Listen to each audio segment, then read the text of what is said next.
As you may or may not know, my wife and I just got back from Vegas. It was a great trip. We ate, we drank, we had a blast. But then we got home and looked at the credit card, and I gotta say, it doesn't matter how much fun you're having, $25 for a drink is a ripoff. Frickin' Vegas. I hate getting ripped off, and so do the lads over at Harry's. They spent years watching the razor blade companies rip people off and said, no more. Not all heroes wear capes, my friends, and they want to prove that they're legit by offering you hot dogs a $13 trial set for just $3 at harrys.com/RTG. I've been telling you about them for months, and I'm genuinely proud to have Harry's as a sponsor of this show. I wasn't kidding. The plastic, futuristic-looking crap razors you get at the store are overpriced and they're poor quality. Harry's blades are crisp, clean, and classy. They're the kind of razor you'd expect your grandpa to have on his bathroom counter. And most importantly, they work. Shave after shave, they're so smooth, they're precise. I used to go through the crappy store blades all the time, but Harry's are built to last. And they're not just better quality than the other names, they're more affordable. And they deliver. Just set your schedule, and for as little as $2, new blades, shaving creams, lotions, everything you need, right to your door when you need it. I genuinely cannot think of a reason not to try Harry's. And I'm not just saying this because they're sponsors. They're the best shaving supplies I've ever used. Try them out, and if you're not happy, your shave's on them. And unlike the other subscriptions, they're really easy to cancel if you want to too, which is a nice bonus, but believe me, you're not going to want to cancel. Getting ripped off isn't funny. Switch to Harry's. Get started with a $13 trial set for just $3 at harrys.com/RTG. That's harrys.com/RTG for a $3 trial set.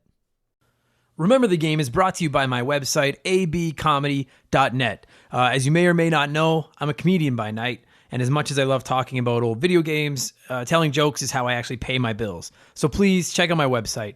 In addition to old episodes of this podcast, you'll find my blog, videos of my stand-up, all of my upcoming shows, and my contact information.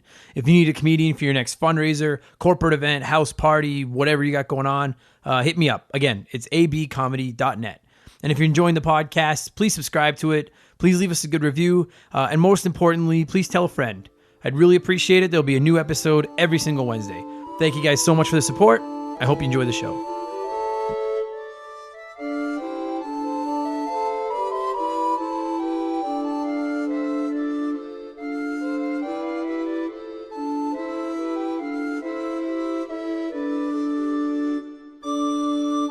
What's up, everybody? Welcome back to Remember the Game, my weekly gaming podcast where a buddy of mine and I will sit down and reminisce about a game from our childhood or teen years or early adult. We'll remember a game. We will remember an old video game. My name is Adam Blank. Thank you guys so much for coming back. This week, episode 20, my pal Andre is back, and we are going to look at Final Fantasy IX. We recorded this one a little while ago, and I've kind of been sitting on it. Partially because I didn't want to burn too many of the Final Fantasy games in the first 15 episodes of the podcast. And partially because, I don't know, Final Fantasy IX is a weird game to me. I did not play it forever.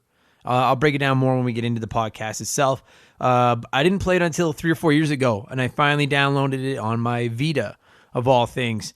And it became the best game I played on the Vita, which I know it may not be saying much, but I don't know, man. I kind of have a crush on Final Fantasy IX. I don't know how else to explain it. It's a weird. I feel like I criminally overlooked this game for way too long, and now it's easily in my top 3 Final Fantasy games. And so Final Fantasy, or Remember the Game 20. I guess 20 is a little bit of a milestone. It's an even number.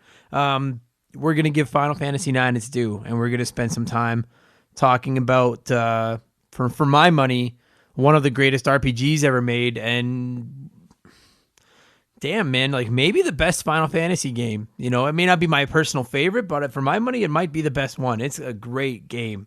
I'm not going to talk about it anymore. I'll get into it with Andre in a second. As far as what I've been playing this week, I actually just finished. I should do an episode on it soon. Mark McHugh, I know you're listening to this. Maybe you're my Zelda nerd. You could come over and help me with this. I finally finished playing through the very first Zelda on NES. I played it on the Nintendo Switch's NES Online. I had never played through it before. It was fun. It is hard. Well, it's confusing, kind of, but I'll get into that when we do the episode, but I enjoyed it. Good game. And I'm also just started into Crash Bandicoot, the remakes, the Insane Trilogy on the Switch. And it's pretty rad, man. I don't know if Crash hasn't aged as well as I was hoping, or maybe it's just harder than I thought it was, but the first Crash is kicking my ass. But I still like it. That's another episode we need to do soon. I'm always worried about talking too much about a game and burning an episode of it, but playing Crash, and I just finished Zelda, so it's apparently the fucking mid-90s all over again. Okay, that is it, you guys. I am going to get to the episode with Andre. Thank you so much for coming back and listening and all the feedback and all the shares. It's much appreciated, as always. You know that. Oh, also today, just quickly, we've already done an episode on it, sorry, but November 21st, 1998 was the official release date of The Legend of Zelda Ocarina of Time in North America. So I've already done an episode of that one. It was one of the first episodes. Go back and listen to it if you want. I have mixed opinions on that game.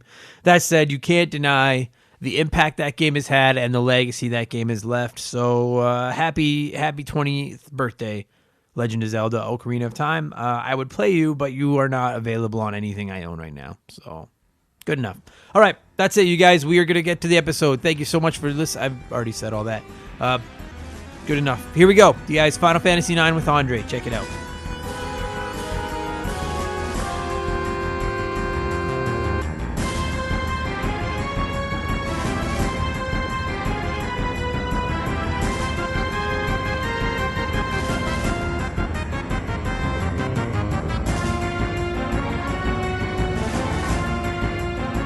We're gonna talk some Final Fantasy IX. Now, I want to try to focus on Final Fantasy IX because it's so easy to fucking get into all the Final Fantasy games. But that said, would you? Is it your favorite? If you got what's your favorite Final Fantasy that you've played? This is probably my favorite. This is the one I've played more than any other Final Fantasy. Like the older ones, say before 7, I've only played 2/4. That's the only one I've played. Okay. And then I played 7, played 8, played 9, played 10, 10-2. I've played them all except for the online ones. I didn't play 11 or 14 because likewise I'm not a big MMO guy. But 9 probably is my favorite story of them all. Okay. I don't know, I don't know what gets me about it, but it's just so much fun. It's yeah, dude. It's okay. So because I played 2 and 4, whatever. I played 4 and 6 like. 4 I played like crazy. Everybody tells me to play 6, and I just haven't gotten around to it. I think is what it is. It's just it's pretty rad, man. But like 9, I don't know. It's just something about 9. It's maybe it's because number 2 is my second favorite. Okay, I think it's it's the fantasy. It's actually fantasy. Not, man. Like if you play 7 and 8, that's steampunk. I don't know what to call it, but. It feels like it's mages, it's daggers and swords, and I don't know, I just love that. Yeah, dude. I was gonna say I played 4, 6, 7, 10, and 13. I never played 9, and my friend Chris, who is listening, and I'm gonna go after you in a second, Chris. I know he's listening. He was the one that was like, "Dude, you gotta play 9. You gotta play 9." Yeah. So when I had to go away for work for a few weeks. I had a PS Vita, and all those Final Fantasies are available on it. And 9 was on sale for like $5, and so I was like, "Okay, I'll give it a chance." And dude, I'm telling you, I don't know if it's the return to the fantasy world, if it's the combat system, like the leveling up, the abilities, all that stuff. I don't know if it's the story. It instantly became in my top 3 with the 2 Super Nintendo ones. Yeah. And if you really put a gun to my head, it might be my favorite Final Fantasy game. I love it. It's the characters in it, the story to it. If this is one to me just doesn't go off the rails at the end. Mm-hmm. It's a story that kind of makes sense throughout. Right. Or 8 went nuts. 7, it never really goes off the rails. Just it kind of. I think 7 is as loved as it is, and I think a big part of that is because it was the first, like PlayStation Final Fantasy. It's a lot like for my generation. I'm only a few years younger than you, but if you didn't grow up on the NES and Super NES, that's your first Final Fantasy. Agreed, 100%. And so I think it gets a lot of love because of that. But like, dude, if you play them both now, and I'm not shitting on 7, 7's fine, but Final Fantasy 9 in every possible way is a better game. It still holds up so strongly. I've been playing through it. Mm-hmm. Like almost done it, but I don't know. I just I've one thing I've never done is get all the ultimate weapons, which I can either go and get one. It's hard to get all the ultimate weapons in one game because Steiner's ultimate you have to finish. You have to get to the one spot in 12 hours, or you can't get Excalibur. Okay, you can get Excalibur 2, which is his second best weapon, but you can't get it unless you have to rush the game. You have to skip every cutscene. You have to do you skip so much to get there, which I know I can't do. Right, there's so much to that game. It's so much fun. Yeah, it is. It's okay. So first and foremost, I really like the characters. Like if you start with that, except this is where I'm gonna piss Chris off because my buddy Chris, I know he's listening. Chris, VV sucks. And I don't. You like VV? Everyone loves. I VV. like him. Like, don't get me wrong. He's not the best character in that game. No, he's but not. I enjoy him. I think he's a fun little character. Like he's the lovable mascot character of that game. Is really what he is. He is, and he doesn't suck. There's worse character. Like is it? I don't even know how to say it. The fat chef thing. Oh, blue mage. Quina. I think it's I say Quina. It looks like Quina. I don't like Quina. I've never used the blue. I never used. I only use her when I'm essentially forced to. Right. And there's certain points of the game where you get her and you're kind of forced to use her. I don't think I've ever I've played through this game probably a good 20 times. Okay. And I own it on Steam, so I have the boosters. I have played through this game using the boosters. This last time, the only booster I used was the fast forward booster because it moves things a lot faster. Okay. I've played it through with the boosters and you literally can just get all of the abilities done in one shot. That's the only time I've ever completed Quina's abilities. Yeah. Because I just hate using that character so much. Me too. And it's a grind because you have to get him to get whatever it is to eat all these different characters to get their magic. It's just no. There was a character like that in 6 as well. Gao Gau. Gao. But it's his whole shtick is that he's like the blue mage, I guess. And you have to fight certain villains and he'll run off with them and then come back to your team and he's learned their abilities. And people say those characters are really powerful if you put the time into them. Well, I don't have the patience to put the time into it. Literally, you get level 5 death with Quina. You can get level 5 death, which pretty much just eradicates a lot of characters. Right. A lot of lowering problems. But it's just... the character is annoying. Yeah, that's the my quest thing. To get the ultimate weapon. You have to catch 99 frogs. Yeah. And that to me is a pain in the ass to do the frog thing. I've always hated catching frogs. And there's too many better characters. Zidane is my favorite main character because I guess he can be considered the main. He's character. my favorite protagonist of any of the games. Me too. Because, I think he actually has a character to him. Yeah. He feels. You don't. It's not like Cloud and Squall both were these mysterious. Really, if you think of both of them were mysterious guys, you didn't really know much about until the end of the game, right? Or until later on in the game when you see the big twist, right?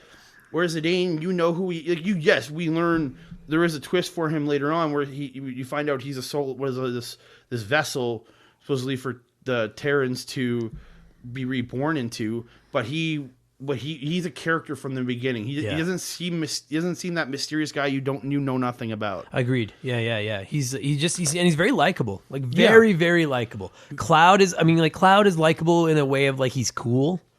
Do you know what I mean? He's that cool guy you want to be. Right. But Zidane's the guy you just love because he was more kind of character you want to be friends with. Yeah. You love playing with him because he's so just fun. He just seems like a cool guy. You know, so there's Zidane. There's VV who doesn't suck as much as I say. I just say it to piss Chris off. He's a lovable mascot of the game. He's not my favorite, but he's a lovable, fun little character. Sure. And I don't know. He's fun. And he's pretty handy, man. And when you put him and Steiner on a team together, with the sword magic, it's so good. Yeah, that's where I was gonna go. My second favorite character in the game is Steiner.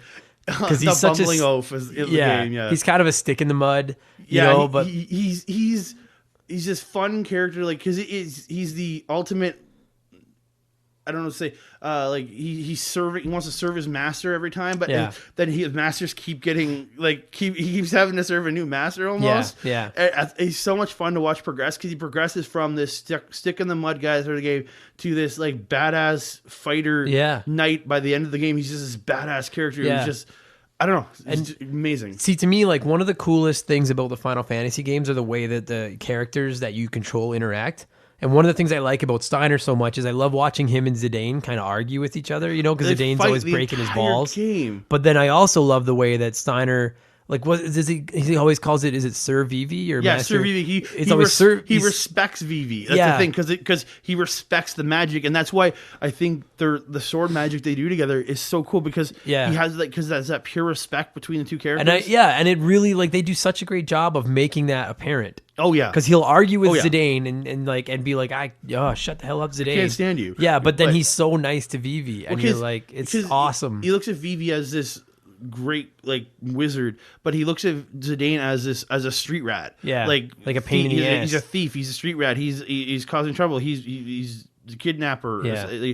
He looks at him as a scoundrel, but he looks at Vivi as this like awesome, amazing person. And I think that's part of the reason I love this game so much. Is just it's not a love triangle, but just the way those three characters interact with each other, even alone. I love.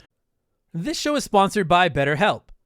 Everyone that listens to this podcast knows about our illustrious CEO, my dog Molly. But the other silent partner behind the scenes is my wife. And let me tell you, my friends, a 17-year relationship with another person that has to talk to and live with you is a lot harder to maintain than one with a dog. We've had our ups and downs, and as you all know, a relationship isn't all sunshine and rainbows. They can be a lot of work. You get out what you put in when it comes to relationships, and talking to a therapist can be a fantastic way to put in some work. They can help you work through your issues, learn to communicate better, and even just provide you with an ear to bend when you need it. I've talked to my therapist about my relationships, especially when it came to my stand-up comedy career and how much I was away from home, and they helped me work on ways to keep my relationship strong even when I was out on the road. It turned out our relationship was actually better when I was out on the road, but that's a story for another day. And I know, right? Therapy. Who has the time these days? BetterHelp hears you, and they're making it easy. Fill out a quick form online, and they'll match you up with a therapist that suits your needs and that'll work around your schedule. You pick the meet times, and you can get your therapy fix from anywhere, over video, phone, or just chat. Become your own soulmate, whether you're looking for one or not. Visit BetterHelp.com/rememberthegame today to get 10% off your first month. That's BetterHelp, HELP.com/rememberthegame. Yeah. Then you because Vivi is Zidane's best friend. Yeah, and you see his loyalty to being Zidane's best friend, but he says he loves the respect he gets from Steiner, but Steiner hates Zidane. I love it. It's perfect. And then you throw in Dagger, who is I think she's a cool character. Actually, she's probably my least favorite character in the game because as soon as you get Aiko, you can throw her to the side unless you want her summons. Yeah, I agree with that. For me, I don't really use her summons much because I prefer to have Aiko in my party. Yeah, because she has healing. Her summons do healing. Yeah. So I'd rather have her in my party, have her doing like especially towards the end of the game, doing healing summons, and then having Vivi for my magic, and then Amarant and Zidane to fight. Right. Like a switch Amarant with Steiner. Yeah, I was going to say either one's fine, but the thing is, in the final battles, I'd rather just focus use Vivi's MP on his magic alone and not have to have it because he uses his MP also going with Steiner. Yeah. So it's more expensive. Yeah, again, to become more expensive for Vivi in the end. I agree with that. That's where I was going to go. Is like, once you get Aiko. That's how I would say it. I call it Aiko because it's EIKO. KO, yeah. Once you get Aiko, Dagger becomes dispensable. But I do like the Dagger character a lot. It's all depending on because there's an entire section of the game where she's useless. She loses her voice or that portion because that's right. Yeah, and then she can't summon. She can't do any of her white magic because she misses every attack, like 99% of attacks. She's dead weight. So I literally drop her out of the game for a good while at that point because you got Aiko. You got Aiko's healing summons. She's got I think 1 or 2 attack summons. Yeah. So in the end, you really don't need Dagger in the end. I find her, she's that optional, like Aquina again, character But I don't trust me. I like her. I guess Queen is my least favorite, but Dagger is she's kind of that character is replaceable. I like her. Yeah, I like her character more than I like her usability in fights. She has a good character because her connection with Zidane I really enjoy. Yeah, like it's because it's the love story. Yeah, it is. As in every other game, it's the love story, but it's the first of the love stories I've actually enjoyed. Yeah, like the Tifa and Cloud. It's whatever. Squall and all the different women in that game. Yeah. But it's... I agree with that. It's a fun love story. Like it's a fun love story, not like... Yeah. And then, Eco's badass. Amaranth, I didn't use too much. I preferred Steiner. But... Because him and Steiner, I kind of go 50-50 with. It just depends on... Like, in the latter point in the game, I use Amaranth more because I'm just focusing, like, a lot of the final stuff. Like I say, I want to use keep Vivi's MP for his magic because he's got all the. By that point, I have all his top spells. Sure. So aren't cheap. Yeah. If you're not fully maxed out, it's hard. You gotta save your MP for that. Yeah. So at that point, I'd rather put Amaranth in with some of his best weapons. Again, Steiner, if you can get Excalibur, you put him. But I've never gotten Excalibur, so I go with Amaranth. Right. I don't know. It's my weird. And like I find Amaranth a weird character because he has nothing. There's nothing to him.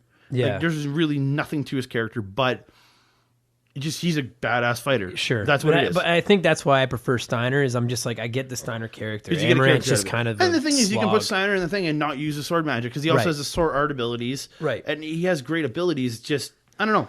I'm weirdly.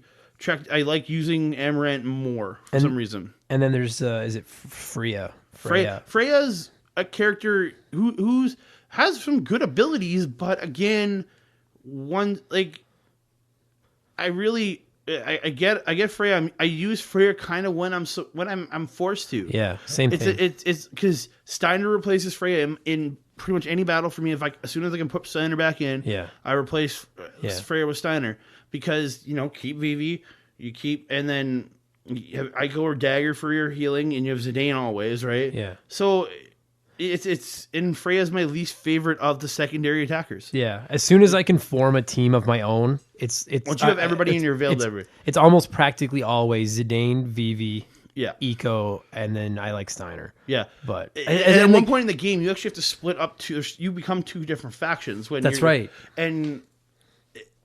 Weirdly, I always take all my battlers to go deal with the Gullug, and then I take problem is I'm always dragged down by Dagger.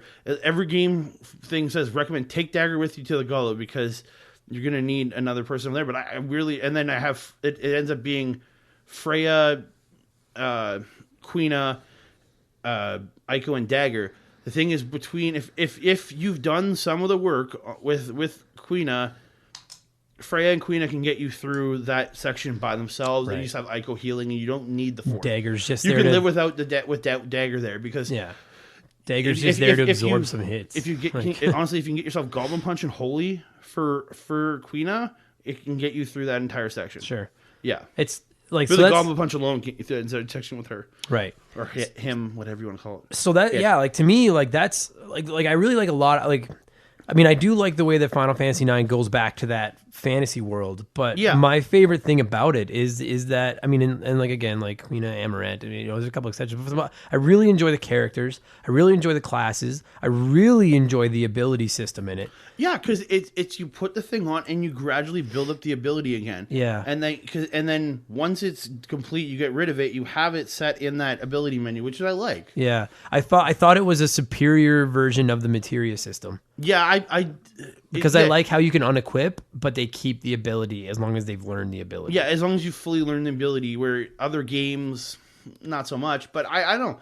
I really, this overall was a fun system and how you built your characters. Yeah. I agree with that. Yeah. And there is some customization there, despite that they're in classes and everything. Yeah. There's still some customization there. And you can still have some fun with it. Certain characters have, like, especially like for armor, a lot of them cross over because Freya and Steiner have both use the same armor, and then Zidane has certain ones he uses, but he pretty much his crossover with everybody else, which is a good thing because you can just if you get the good armor, you put it on Zidane, get his abilities learned, then drop it to the next guy, then drop it to the next guy.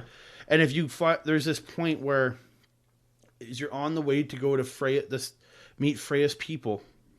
If you backtrack and go up a ladder where the Moguls are, there's these there's these like dragon monsters and other ones that are way higher level than they should be in that point of the game, and you can level your characters up so much. Okay. Yeah, every game's got to have a place like that. I love that because by the time I'm going to the next section, I'm usually 20 to 30 levels ahead of where it should be. Right. I'm usually sitting around like level 45, level 50 at a point on disc 2 where it should be roughly 25 to 30. I'm like 45 to 50, and it's like, yes, I'm so far ahead. Like God mode, yeah. Yeah, and it makes for certain battles later on in the game, because when I don't do that, I usually end the game sitting around level 70. When I do that, I usually get to about level 90 in a couple of the characters that I do max out. It's and like again, like, and I should have said this right off the top. Like, I have only played this game one time. When I look at all the other Final Fantasies that I've played, with the exception of 13, that I never finished because it kind of sucked. I never finished. Like the two Super Nintendo ones I've played through numerous times. I've played through 7 numerous times. I played through 2/4. Like I can't count at this point. Say like I say 20 for FF9, but I'm not sure. 100 I've played it so many times. There's something to me about 9 that I've only ever played it once, and I will go back and play it. Like, they've just announced that it's coming to Switch next year, and I will buy it and play it again. But like, and it's been 3-ish years since I played it. And very few games have just left the positive. Like, whenever I think about playing that game, I'm like, I remember having so much fun. I loved the world. I loved the characters. I loved the story, the leveling mode. And I'm a huge believer that the graphics from the PS1 Nintendo 64 era have aged terribly for the most part. Yeah. 9 didn't. You look at 9 now, and it has stood the test of time. Yeah, I guess Steam and PS4 and all those have remastered the graphics a little bit. Cleaned them up.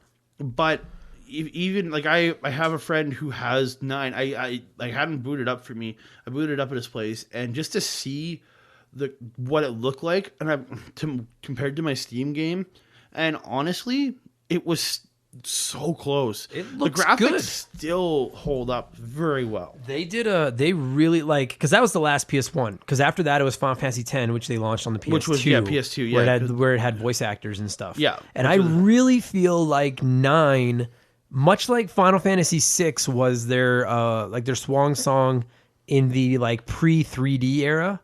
Do you know what I mean? Like, if you include the NES and everything to it. Yeah. 6 was like the peak where they were like, this is the best we can do. I really 9 was get the best that they could feel do with at 9. that feeling, yeah. And I think that I never played 15 yet. I've heard good things about 15. I have my problems with 15, but I own it. I've played it 3 times through. I have issues with it, but overall, it's a strong game. It's just the only thing I wish for these later games is if I could have the 7, 8, 9 style battle system where it's the turn-based battle system. Yeah. Where, like, now you're just constantly attacking and moving, and you're like running around and attacking. I don't know. It's the classic battle system which really attracts me to 9. I don't know why. I love it, dude. I found it mastered it. It mastered all of it, and then like 10 keeps it, obviously. Yeah. 12 is where everything changed. But I think there's a very, very solid argument that Final Fantasy IX was the absolute peak of this series. People will argue 6, people will argue 7, people will argue the new games. I'm like, dude, 9, and you know what the thing is? And I know I'm not the only one that has this. A lot of people overlooked 9 because 7 was so big. And then when 8 came out, I never played 8. 8 had the impossible job of following 7. And to a lot of people and me, you get the first, say, I think I want the 4-disc game. The first 2 discs are awesome. Okay. Then the next 2 discs, the second half of the game, you start finding out you're all amnesiacs and you're whatever, and it's just like, like 8 didn't get the best reviews, and so a lot of people, and I know this is what happened to me. I saw the mediocre reviews for 8, And I was like, there's too many other RPGs out right now. I'm not it, because the PS1 had a ton of RPGs. Oh, so when 8 came out, I was kind of like, no, I'm not interested. You know what I mean? So then when 9 came out, which was near the tail end of the PS1, yep, a lot of people, I believe it was anyway, a lot of people, myself included, in North America, I think it was. Like, I'm not going to guarantee when it came out in Japan. We wrote it off because we were like, oh, whatever. Yeah. And I didn't play it till years and years later, and I'm so upset that I didn't. I didn't play it when it first came out on PS1. I got my PS2, and then I found it because when we had backwards compatibility, on Sony, I went and I found it, so I'm like, oh, I'm gonna play this, and I played it on PS2, and I absolutely loved it. Great, and I was like, why did I not play this when it came out? Right. I think I just missed it because a lot of those games I would get from the video store in Marvel, and it wasn't like I was buying every one. Yeah, and it's hard to. And when you see so many there, and 8 left such a sour taste in my mouth. Yeah, it might not, maybe 9's not your attractive, but then when I finally did it, I was like, where's this game been this whole time? I agree. I think when most people name off the greatest RPGs of all time, like Final Fantasy VII gets into that conversation a lot. So does Final Fantasy VI. Final Fantasy VI absolutely belongs in that conversation. I now, after listening to the episode you did about it and you talking about it, I want to play it. It belongs there. It's just timing because I was playing FF9 to get ready for this. Yeah. And so it's just it's time. And now I might just peter off on 9. Yeah, that I finished it so many times and go and play it. I might play that at this point because it should be. But a lot of, like, so there's Final Fantasy VI, there's Chrono Trigger, there's Earthbound, there's Final Fantasy VII gets in that conversation a lot, and then you get into the Skyrims and stuff like that. So the point I'm trying to make is that Final Fantasy IX is amongst the most criminally overlooked video games, not just in RPGs, but in video game history, as far as I'm concerned. I agree with that 100%. And it's like, I know a ton of hardcore gamers that have not played 9. I had it for years, and I'm like, dude, you guys, if you like Final Fantasy, you are insanely missing out. Like, I feel it's a throwback to the classic games. That's what it is, and that's like where if you loved to, like, really 1, 2, any of those games. Play this game. It is so good. 7 was different from the Super Nintendo Final Fantasies, right? I couldn't word it better. I feel like Final Fantasy 9 is as close a thing there is to taking one of the Super Nintendo Final Fantasies and making it into a next gen game. I feel like it took everything that was great about, like, from what I've heard from everybody, what's great about 6. Yeah, it did. Creating a new story, obviously. And going back to that feeling of playing a fantasy style game, bring it Final Fantasy. Yeah, and it had that card game. Yeah, that I can't remember what it's called now. Oh, I sucked at it, but I liked it. I was doing so well in the game. Like, literally, I was playing because you want to get certain cards. I'm going through, and then I lose, and he takes my best card. I'm like, no. Yeah, you give up. I didn't get too into it, but it was fun. I rematched that character though, and he played me, and I got it back. But yeah. No, it was such a great little, because like sometimes the side, like, I mean, in 10 they had that fucking Blitzball. Ugh. And I fucking hated Don't get me wrong, I enjoy 10 for what it is. It's just there's certain side things to that game and a couple characters in that game I don't like. But 9 had, I think, all fun characters, and the side quests were great. Like, it was. Like, I love when you go to Trino. I think it's Trino, and you go into the weapon shop, and every time you visit Trino, there's a new monster there, but you have to fight it one-on-one. Right. And I think literally one of the requirements is you have to fight it as Vivi, or no, you have to fight it as Garnet. So what you actually have to do is wait till the end of the game where if you can get Garnet maxed out, and then go back and beat it. Because, like, I tried it, I think I had her at like level 35, got in there, it one-shot killed me. Yeah. Like, it's a thing worked. And like if you go in with Zidane, you drop in with Zidane and fight it, it won't one-shot kill Zidane because his HP is almost double hers early on. Right. So you usually can survive, but because her HP is a lot lower than everybody else's in that game, I found. Right. You have to wait until later on because it's one of the, I know on Steam, it's one of the achievements, like when your trophies or whatever. Yeah.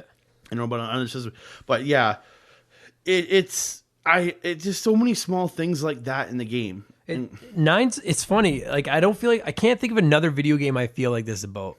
With Final Fantasy 9, I almost feel apologetic to the game that I'm like, I'm sorry I missed you. I'm sorry I overlooked you. So, and I feel like I owe it to this game to be like standing on the top of mountains, be like, you guys, please play it. It's like, I really feel like I've done something wrong having not played it when it came out. And don't get me wrong, there might be, if somebody has criticism to it, I'll listen to it. And because no matter what game you play, somebody's not going to like it. There's going to be something. Of course.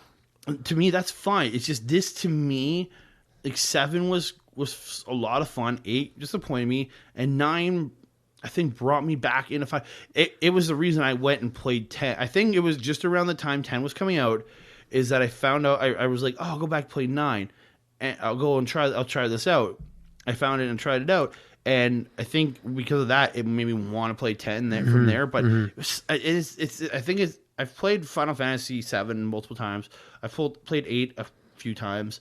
But 9, I played, again, I don't know how many, probably easily over 20 times. It's just my favorite game to play. It is. It's so good. And now that I have it on Steam, and I've had it on Steam for a few years, I think my hour count is probably around, I think it said around like 500 or 600 hours. Wow. That's multiple. That's only multiple times through on Steam. And then I've multiple timed it on PlayStation and other ones. Yeah. Right. Yeah. Yeah, I'm when Nintendo announced that, because they're bringing 7, 9, 12, and 10 to I'd like to go back Switch. and play 12 again, but I'm looking forward to 12. Game. But I'm really excited that they're dropping 9, and I think 9 is a perfect portable game. Like, I'm excited to have it on the Switch. Yeah, I had it on PlayStation Store, so I had it when I had my Vita. Yeah, I'm pretty sure it's still on my Vita. It's sitting. I haven't opened that perfect. In probably a year perfect and a half. For that stuff. Man. I had 7 and 9 on my Vita, and it was just that I played through them. I don't know how many times on there, and then if you look at my Steam account, the amount of hours that I have just on that game alone, and really I own probably 10 of the games on Steam. None of them have probably over 40 hours played on any of them, but 9. It's just it's such a good game. Well, it's been almost a half hour of us sucking Final Fantasy IX's dick, so we'll give it a review and get out of here. I just really feel this obligation to beat its drum. If you haven't played 9, please do. Like, I mean, I know we've kind of spoiled touches of it here, but I don't think we spoiled too much. And it has one of the better endings in 100%. Final Fantasy history. It was very satisfying to finish. Yeah. Very satisfying. It didn't feel like it was. There was a twist to it, but it didn't feel like 8 had that dumbest twist in the world, and you just became this chore to finish. Where this one, it twists, and you're like, oh, I want to finish this, because it twists make you love it so much more. And like I said, and I've mentioned it twice now, I think, or probably 100 times now, but they do such a great job of building up a connection between you and these characters. Yep. That near the end of the game, you're like, well, I gotta help these guys. Like, we gotta finish this game now. We gotta get through this. You feel like this is the first one I felt like the characters, I was like, it sounds stupid, but they were my friends. Yeah, I felt like that they too. Were your friends. I did feel like that too. Yeah. It was like when you play all the other ones. Like, there were other games where I really enjoyed the team, but this was the first one where I had this connection to them. So what would you give Final Fantasy IX out of 10? 9.5. I was gonna say that 9.5. It's such a strong game. Yeah, it's it is absolutely in the conversation for the best RPG I've ever played. Definitely. So check it out, guys. It's available on everything, and now it's coming to Switch soon, which is gonna be fucking awesome. Get it, fucking get it. You're stupid if you don't, like I was for years. Thanks for doing this, buddy. Oh, obviously have to.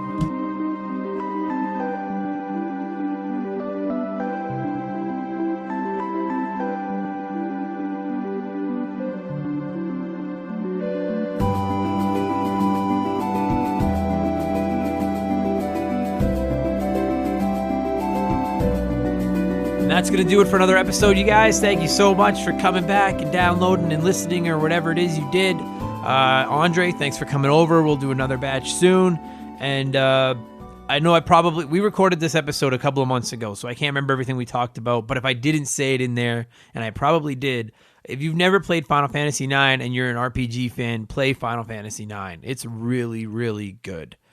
Again, I'm not kidding. It might be my favorite Final Fantasy when I really think about it. It's available on everything, and it's coming to Switch in the new year, which is awesome. So play it. I'm going to play it again for sure.